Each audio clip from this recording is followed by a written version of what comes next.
Lesson 156.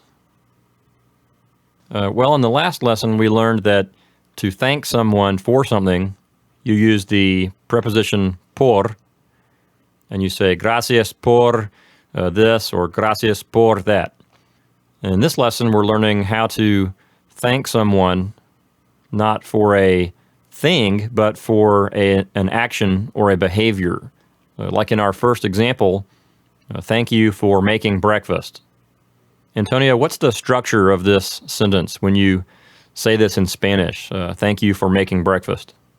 Well, in Spanish, you start the sentence just as the previous lesson, gracias por, thank you for.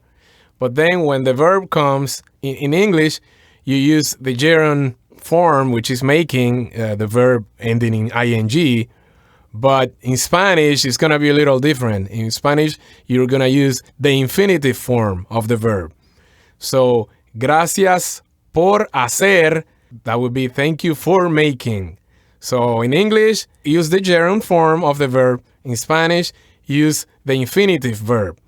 So, gracias por hacer, thank you for making desayuno, breakfast. So, don't use the gerund form in Spanish as you use in English. It's different. You have to use the infinitive form in this case. Right. Like in our second example, we have an example of an incorrect usage. We say gracias por haciendo. And that's the wrong example because we have the Spanish gerund being used there. Mm-hmm. So that's an example of what not to do, right? Mm-hmm. That's correct. Okay. So at the end of this lesson, we have a little rule to remember. Always use an infinitive, not a gerund, after a preposition. And the word por is a preposition, so you have to use the infinitive.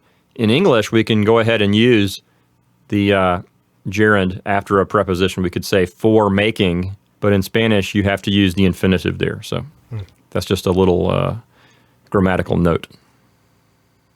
Okay, let's take a look at our exercises together. In number 1, gracias means thank you. Por hacer desayuno means for making breakfast. And mamá means mom. So number 1 says, thank you for making breakfast, Mom. In number 2, gracias means thank you. Por caminar means for walking. A la playa means to the beach. And conmigo means with me. So number 2 says, thank you for walking to the beach with me.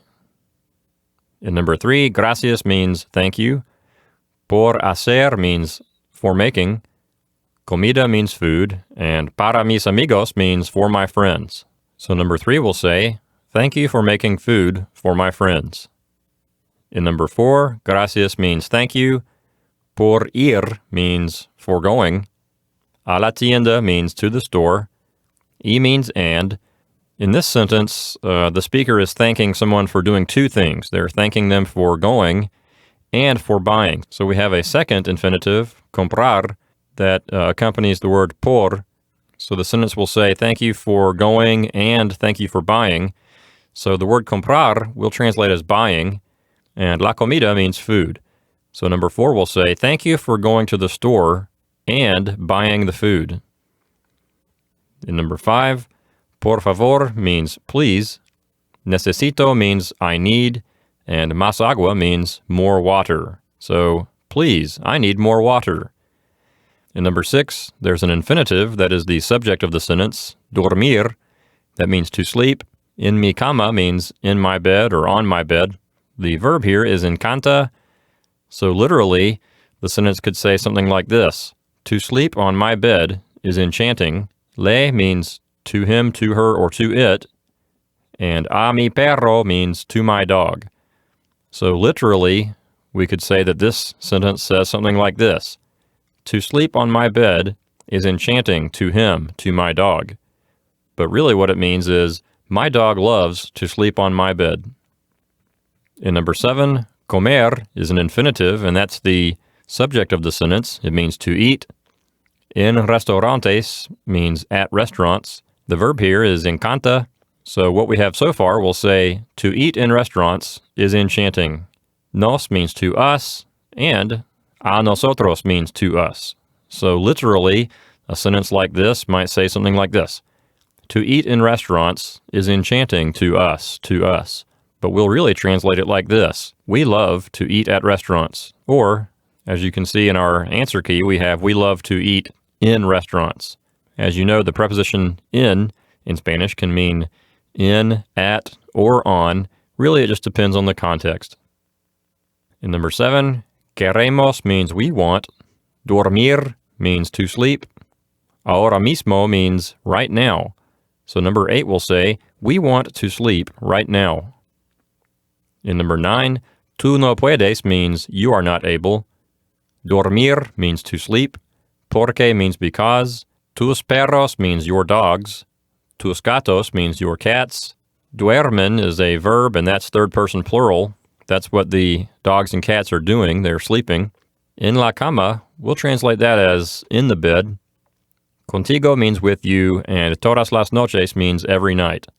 So number 9 will say, you are not able to sleep because your dogs and your cats sleep in the bed with you every night.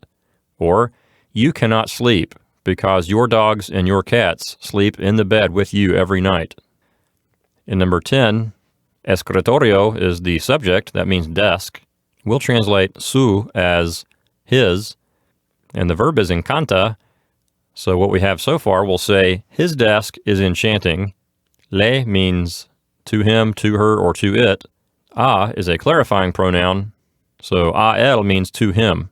So literally, a sentence like this might say, his desk is enchanting to him, to him. But really what it means is, he loves his desk.